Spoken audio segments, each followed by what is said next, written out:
Daylight saving time, people struggling, but a lot of people stayed up late for the 95th Oscars in Hollywood. Hollywood's biggest night. Devo Brown, Sid Sixero, Don Chubay here with you. You guys stay up and watch this, or highlights? A bit Most of of it. Most Caught of it? up this morning, but I saw most. I stayed up till 10:30. I missed one of my most favorite parts is where we find out and recall all the people that we lost over the year. And I say favorite parts because I'm like, oh my gosh, all the things we appreciate about these people are now gone. And I always appreciate the sort of, so I missed that. I'll have to replay that. When you also miss throughout the year some of the people that did unfortunately pass away. That's what I'm saying. Right? And to go, oh my gosh, these people were so important and what a loss. And then there's always a weird discussion about who was missed. Like Anne Heche didn't make it.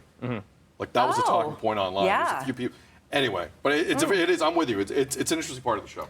Lots happening with the show, and it is, of course, a moment. Lenny Kravitz performed during the In Memoriam segment as well, and he sounded amazing. Let's talk about this. Jimmy Kimmel hosting this one once again. Played it pretty safe with the opening monologue. Came parachuting in, kind of Top Gun-esque. Did a little stunt scene. Kind of faked one with Tom Cruise. It was all right. He played it safe, right? There were some jokes were all right. Made a couple of jokes about the slap, and then kind of kept it moving. The show ran 3.5-ish hours long. Before the show even started, this is what was trending. Hugh Grant talks to Ashley Graham on the red carpet. This was the official red carpet for the Oscars. Ashley Graham, a model, of course, not usually doing interviews on the red carpet. There was a miscommunication where he said the whole Vanity Fair of it all. When she asked about what's he looking for, he said that's what it is. That kind of meant the whole mess of it all. She thought he meant the Vanity Fair after party. He's referring to the novel, right? Like like the term Vanity Fair as opposed to the after party and the magazine, which that was a big miscommunication. The interview then goes on and it gets very awkward, and people are saying that Hugh was a total What are you most excited to see tonight? To see? Yeah, well, I know that you probably watched a few of the movies. Are you excited to see anybody win? Do you have your hopes up for anyone? No one in particular. Okay, well, what are you wearing tonight then? Just my suit. Your suit? Who made your suit? You didn't make it. I can't remember, my tailor. That's okay. Yeah. Shout out to the tailor. Okay, it got even more awkward at the end. Yes. Hugh Grant does a big eye roll and walks away. Yeah, hands off his mic and gives an eye roll. Look, your thoughts. Let's start with you, Sid. Well, I know we're going to dive into this in a bit. Yeah. I'm going to say this. I have criticisms both ways on this. Okay. I have criticisms both ways. How about you? I mean, I was on the texting to you right as soon as it happened, and I was like, what a jerk.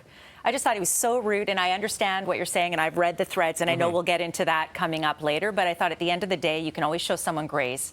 No one's there to make anybody look bad. She was, in fact, trying to make him look good, and I thought, he could have had a little more grace. Yeah, I got problems with it both ways, to be honest with you. Yeah, and again, we're going to dive into that one because it's juicy, and that's what a lot of people are talking about. We'll do that a little bit later on. Let's get to the awards, though. Best Supporting Actress, big wins of the night. Jamie Lee Curtis for Everything Everywhere All at Once. But part of this was, look at Angela Bassett in the top corner there. She was not happy that she didn't win. Understandably, she was nominated 30 years ago, in 1993. When she played the role of Tina Turner. Didn't win back then as well. First Oscar nomination for Jamie Lee Curtis and first win. And look, that category was pretty stacked. Yes. Stephanie Hsu, who was in that, a lot of people argued that she had a better performance.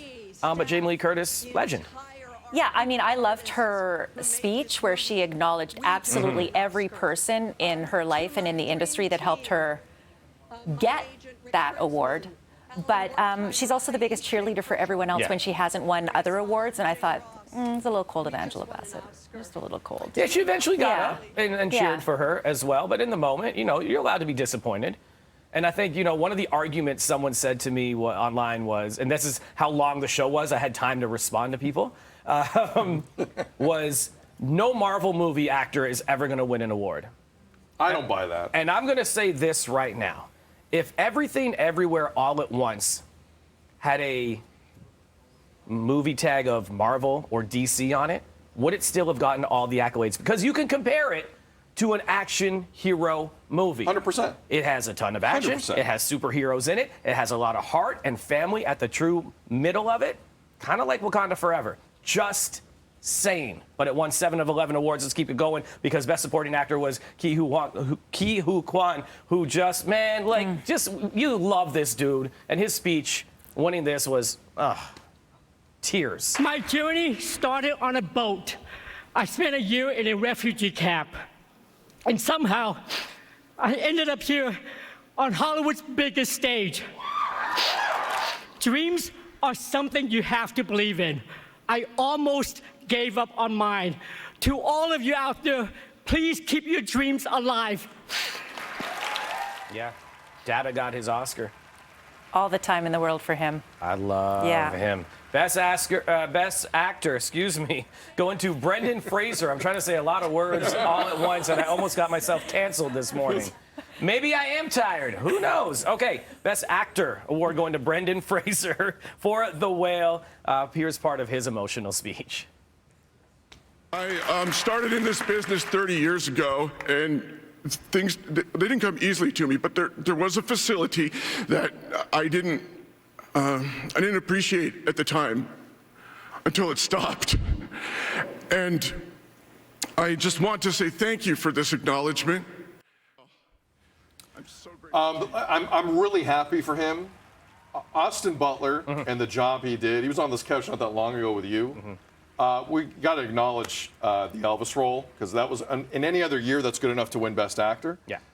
Just want to throw that out there. He was amazing. I got 2 of my 7 or 8 predictions wrong, and one was Best Actor for Austin Butler and supporting for Angela Bassett. Quickly here, of course, winning Best Actress, Michelle Yeoh for Everything Everywhere All at Once. Everyone kind of thought she was the forerunner in this. Here's her speech.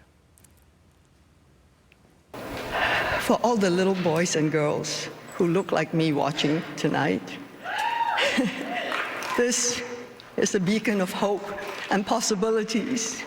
This is proof that dreams dream big and dreams do come true. And ladies, don't let anybody tell you you are ever past your prime. Never give up. Ever to win the Oscar for Best Actress, second person of color to win in that category. Halle Berry, of course, was the first. Take that, Don Lemon. 7 of 11 nominations, 1 for Everything Everywhere All at Once. We will chat Oscars, fashion, controversies, these awards throughout the morning. So be ready for it. And of course, always weigh in at Breakfast TV. Hugh Grant discussion will happen. 100%. Coming up. That was weird. We got to talk about it.